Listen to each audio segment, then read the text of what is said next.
So, ayan guys, kain tayo, paniod to. May kanin ako na konti at may kinilaw na konti na binigay sa silingan.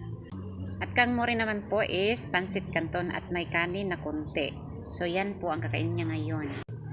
So, ayan, imot siya kachot. So, diba? Nasuko siya. Diha. So, ayan, pagkagabi po niyan, anong oras dyan? Tinawag ko si Mau Mau, pero hindi siya kuminig sa akin. Nakinig pala. So, ayan, hapon na po, 5:30 in the hapon. So, nagluto na lang ako ng manok. Pero, hindi ko na vlog, hindi ko na video ang mga panakot na yan. Andyan na po lahat yung atsal, luya, bombay, ahos, at saka, ano pala, itong isa. Ayun na mga pala yun. O, yun na nga. Yan, nilunod ko na po lahat. Hindi ko po na video kasi masaba yung may nagkanta sa iba sa labas. So ayan, nilagyan ko yan ng toyo.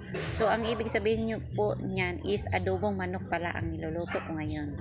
So ayan, nilagyan ko na ng paminta na buo and then paminta na dahon po. Yan. Yan po ang kakainin namin ngayong gabi sa among panihapon. O, diba? So, hindi ko na talaga kasi nagtataranta na po ako dahil sa sounds po kasi maingay po talaga kagabi niyan. So, ngayon, hindi po ito sa amin na hindi iba pa.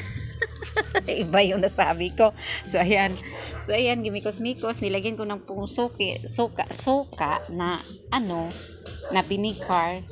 Konti lang po yung mga 2 kutsarang vinegar na nabilin sa aming sudlanan. Anong sa English sa sudlanan ba sa yun na or sa Tagalog is andun sa nilagyan ng suka na vinegar. Yun nga ba yun? And then isang basong tubig nilagyan ko para musumot ang iyang kalami sa manok na niloto ko. Kaya tinakpan ko na.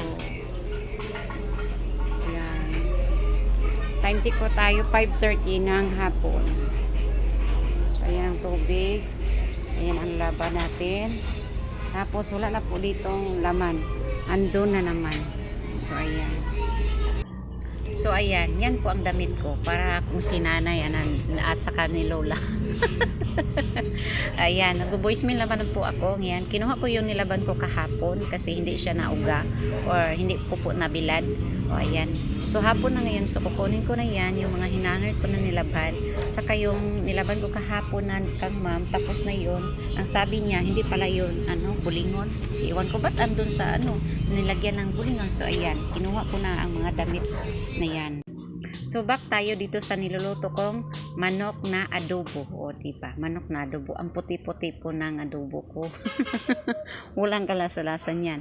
Tinakpan ko po kanina ng 5 minutes. So binalikan ko para may idadagdag na naman ako na magic sarap. Pampalasan po yan na sana masarap. Masarap naman pag ako ang nagluto eh. Yun. So tinakpan ko uli. So, back tayo sa reality. O, ayan. Binuksan ko uli yung niluluto kong manok. 5 minutes. So, tilawin natin. Ayan, tilawin. O, ayan. O, diba? Hindi ko nakita ang dagway ko dyan kasi diba? Aslom. Nasubraan sa suka. Kuan, asin siya. Pero hindi ko naman nilagyan pa ng asin. So, ayan. Yan, nilagyan ko na ng asin kasi aslom daw siya, tapos tabang, yun ang ibig kong sabihin. So takpan natin uli.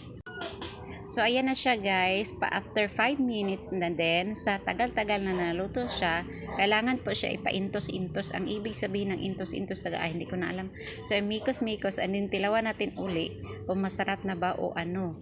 So ayan, okay naman siguro siya. So, takpan natin uli guys para maluto talaga ang yung manok na niluto ko. So, ayan guys, luto na po yung manok ko. Tapos, kinuha ko na siya sa labas kasi kakain na kami ng panihapon. Galing po siya sa labas, alas 7 na po ng gabi. Ayaw pa niyang umuwi. O, andyan si Mau Mau na gusto na rin kumain ng aking niluto na manok adobo. So ayan guys, andun si Bibi, andun si Mama, at saka nandan si Maureen. Gusto niyang sabihin na ayan, nag-electric pan kami kasi grabe kaigang. So sabi niya gusto niyang please like, please subscribe, and I will video. Bye. 2 plus 9 equals